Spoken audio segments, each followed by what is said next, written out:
College football fans, welcome back to the Big Ten Quick Talk Podcast. If you haven't already, hit that subscribe button below and enable alerts for my channel by clicking the bell so that you don't miss all the reactions to these games, to these bowl games coming out in the next week.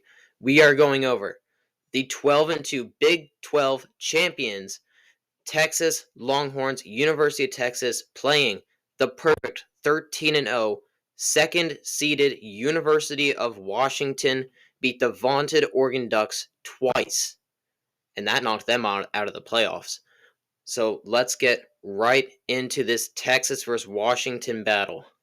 And we will start off why this University of Texas Longhorns team will win this game. We all know about the offense. We all know about Quinn Ewers and this offense and how they can just put up points like it's nobody's business. Oklahoma State game showed us that, among others, but just very, very recently, But the front seven of that defense, the front seven will have to come up big in this game. They will have to blitz, and they will have to get to Michael Penix to win this game. They will have to get sacks on third downs, and that's going to be a big key in this game. They have the two most highly rated defensive linemen out of all Division One, all FCS, all everything. They have the two most highly rated players in the nation in T'Vondre Sweat and Byron Murphy II. Two most highly rated players. And those players have to come in and they have to wreck this game. And they have to be sending at least four. They can't drop back into coverage versus Michael Penix. He's just going to pick them apart. It's happened way too many times. They need to blitz Michael Penix, and they need to get those two studs involved fast in this game. They have to get off the field on third down because Michael Penix, if you just rush 3 or 4 guys, he's gonna pick you apart. So you need to be able to rush on those third downs, obviously on all the downs, but on third down especially to win this game. And another point is the two receivers, Xavier Worthy and A.D. Mitchell, must come up clutch in this game. That Washington secondary, it's pretty good, but let's not overstate it. It's not elite. So, and these two players are stars. A couple stats for you: Xavier Worthy has 73 receptions for 970 yards and 5 touchdowns. While A.D. Mitchell, coming in from Georgia, has had a phenomenal year. I predicted this at the start of the season. He was going to have a great year, and he has had a great year with 51 receptions, 813 yards, and 10 total touchdowns, just receiving. And I think, those players are going to have to be really, really good for this Texas team. And to a certain amount of confidence, I think that they will be. Now let's go to why Texas loses this game. This is why Texas loses this game. Inconsistent, or you could say spotty, or streaky, whatever you want to call it. This Texas secondary has let them down in key scenarios. The 3 lowest grades that this secondary has had in this season was against Bama, was against Oklahoma, their only loss, and Kansas. And if you remember, that game was pretty darn close, even with a backup quarterback. And I mean, they played decent enough in some games, that matter. Like the Oklahoma State game, they played decent enough. But, these are 3 games right there. Those were arguably, going into the season, their top 3 games. You can debate about Kansas. Kansas State's a better team, but you get the point. So they're going to have to come up clutch in this game to, they're going to have to lock down Roma Doomsday in this game. All those other wide receivers for them, they're going to have to lock them up. They're not going to be able to do it the whole time. That's just all but guaranteed. They're not going to be able to do it the whole time. They're going to get splash plays. But can you just hold them down for a couple more plays than you usually would? And then another reason is Quinn Ewers has a bad day, and they cannot overcome a bad day with Quinn Ewers because their run game is only going to take them so far.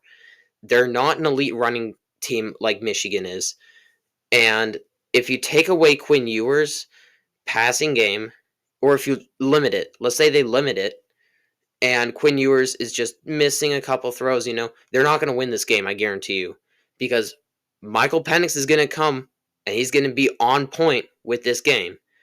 So they're going to need to really lock up. They're going to need to. Sorry, excuse me. They're going to need to have Ewers play a phenomenal game to win this game, and that's one of the biggest keys. Is how is Ewers going to play? I'll give my prediction at the end of the video, but we're moving on to why Washington wins this game.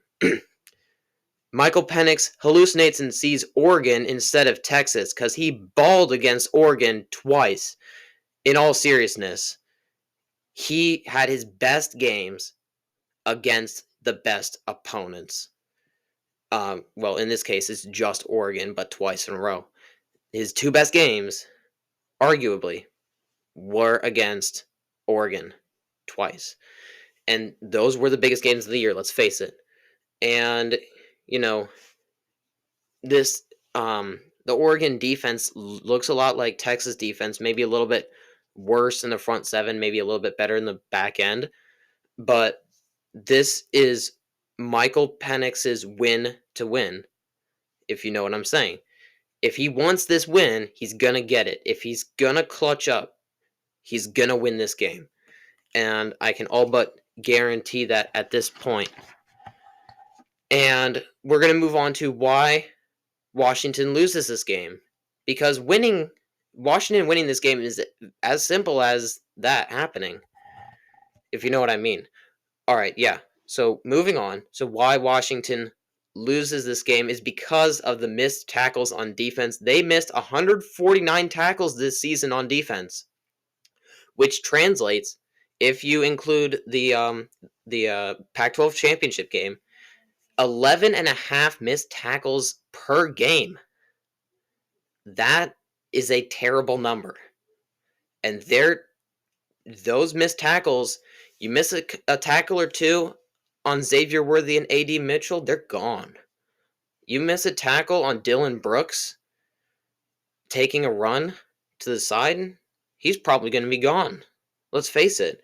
So you can't have missed tackles.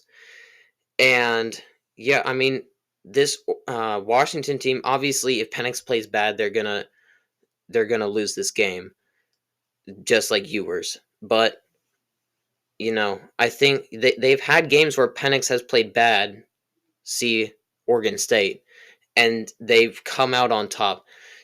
The one thing is you can have close losses, and they've had a lot of close losses this year, but those close losses might come back to bite them in this one. I think that, going into this prediction here, I think that Texas's defensive line gets those several key sacks I was talking about before, and they get those key stops on third downs.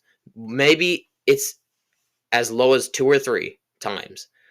But this game is going to go up into the 40s scoring, so I think that getting 1 or 2 stops on defense, even 2 or 3, like I said, could be upwards of 4 or 5, I don't know, because I can't predict the future, but just going off of what I think here, I think that those guys, Byron Murphy, I think that they're going to come up clutch in this game, and I see that Texas offense breezing past that Washington defense after a couple initial struggles. Give me Texas to go to the national championship by a score of 45-38. Thanks for watching this video. If you like the video, drop a comment down below. I know this is coming out a little late. Better late than never. And I'll see you in the next one.